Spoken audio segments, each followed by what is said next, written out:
నమస్కారం ఈ రోజు వచ్చేసి మా ఇంట్లో క్యారెట్ ఫ్రై పప్పుచారు ఇప్పుడు మనము క్యారెట్ ఫ్రై ఎలా చేయాలో చూద్దాము ఫస్ట్ ఒక బాలి పెట్టుకొని దాంట్లో కొంచెం నూనె యాడ్ చేసుకొని పోపు దినుసులు వేసుకోవాలి ఇప్పుడు కొంచెం కరివేపాకు ఇప్పుడు క్యారెట్ కడిగి ముక్కలు చేసుకున్నాం ఇది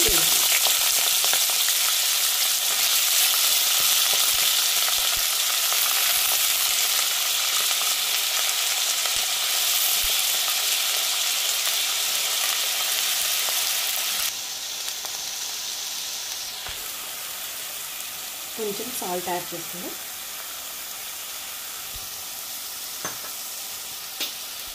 కొద్దిగా పసుపు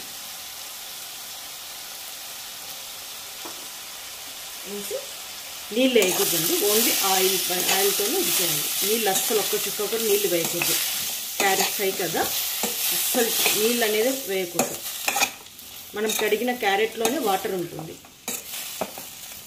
ఇలా పసుపు ఉప్పు వేసి కొంచెం బాగా ఆయిల్లోనే మగ్గనివ్వాలి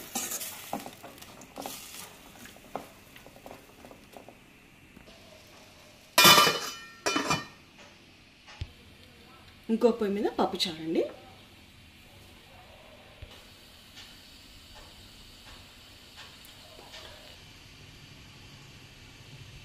క్యారెట్ మధ్య లోపల మనము క్యారెట్లోకి ఒక స్పూన్ కారం 1.5 స్పూన్ కారం కొంచెం జీలకర్ర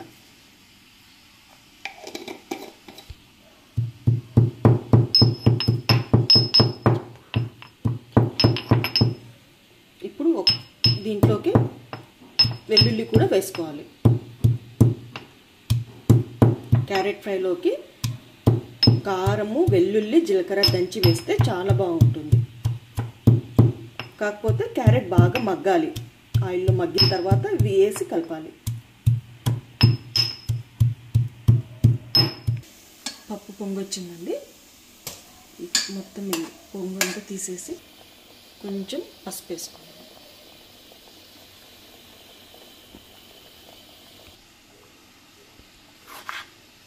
పప్పులోకి టమాటాలు వేద్దాము కడిగి పెట్టుకున్న టమాటోస్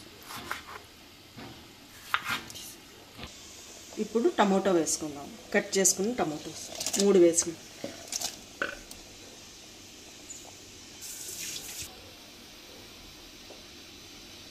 కొంచెం ఆయిల్ వేసుకుందాం కొంచెం కొత్తిమీర వేసుకుందాం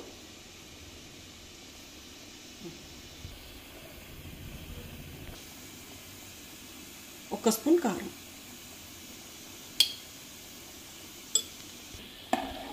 ఇప్పుడు కలిపి కుక్కర్ మూత పెట్టుకొని 2 విజిల్స్ వచ్చేంత వరకు వెయిట్ క్యారెట్ చూద్దాము నీళ్ళు వేయకపోయినా నీళ్ళు వచ్చేసింది ఈ నీళ్ళన్నీ ఎగిరిపోవాలన్నమాట మెత్తగా వేసుకొద్ది నీళ్ళు పోతే బాగా కలిపి మూత పెట్టేసుకుంటే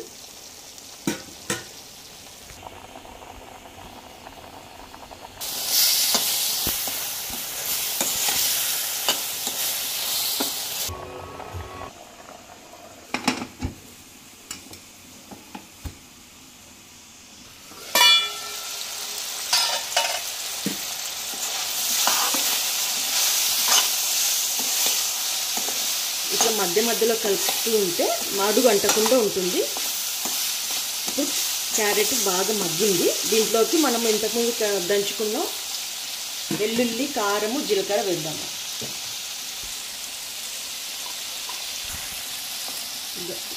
నీళ్ళన్నీ ఎగిరిపోయినాయి ఓన్లీ ఆయిల్ ఒక్కటి ఉంది ఈ టైంలో మనం వేసేస్తున్నాం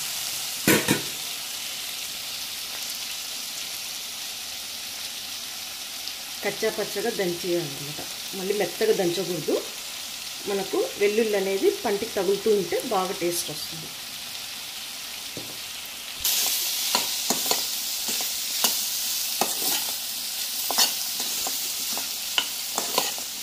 వెల్లుల్లి కారం వేసాం కదా, కొంచెం ఇలా కలుపుతూ ఉంటే ఎక్కడెక్కడ ఉంటే వేసుకోవచ్చు. ఇప్పుడు లాస్ట్కి కొంచెం ధనియా పౌడర్ వేసి ఒక 2 నిమిషాలు మగ్గనిచ్చి బంద్ చేసేస్తే అయిపోతుంది. Carrot fry ready.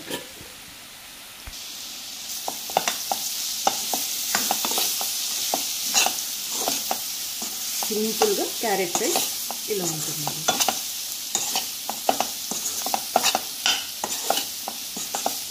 ఒక 2 నిమిషాలు పెట్టేసి స్టవ్ ఆఫ్ చేసేస్తే అయిపోతుంది. మీడియం ఫ్లేమ్లోనే చేయాలి, బాగుంటుంది.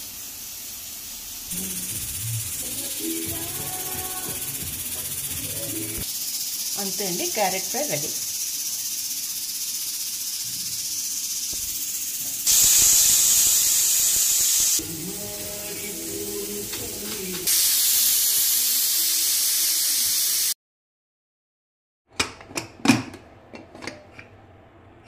రెండు విజిల్స్ వచ్చిన తర్వాత పప్పు, ఎందుకంటే ఆల్రెడీ మనము పప్పుని ముందుగానే ఉడికించినాం కాబట్టి 2 విజిల్స్కి బాగా ఉడికిపోతుంది. దీంట్లో కొంచెం ఉప్పు వేసి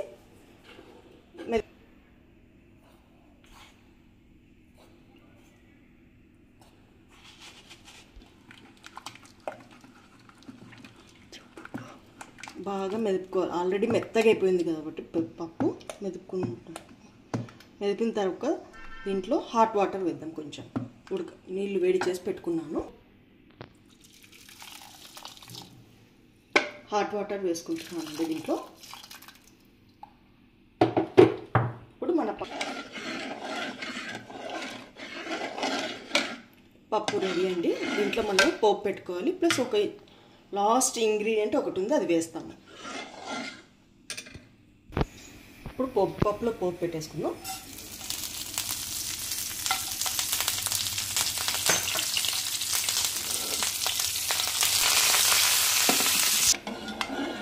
ఇప్పుడు పప్పుచారులో పోపు పెట్టేసుకుందాం.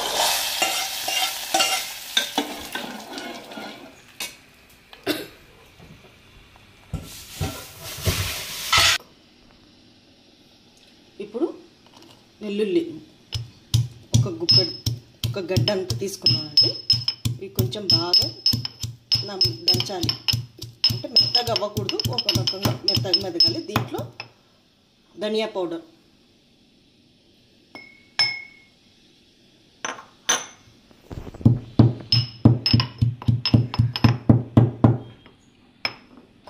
తర్వాత కొంచెం జీలకర్ర, అంటే వెల్లుల్లి, ధనియా పౌడర్, జీలకర్ర 3 కలిపి దంచుకోవాలి.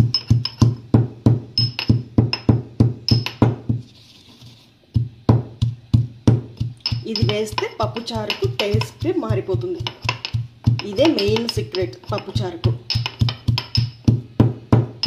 అన్నీ వేసిన తర్వాత ఇవి వేస్తే అప్పుడుండే టేస్ట్ వేరు, ఇది వేసిన తర్వాత వచ్చే టేస్ట్ చాలా డిఫరెన్స్ ఉంటుంది.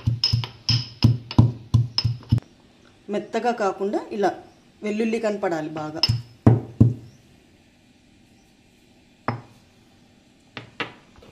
ఇప్పుడు పప్పు ఉడుకుతున్న పప్పులో కొంచెం మనం దంచుకున్న ఈ మిక్చర్ని వేసేసుకుంటే సరిపోతుంది.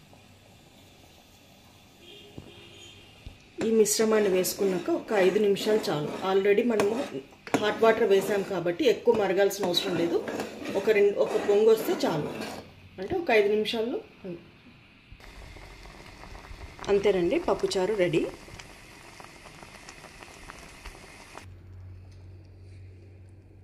అంతేనండి, పప్పుచారు రెడీ. స్టవ్ ఆఫ్ చేసిన తర్వాత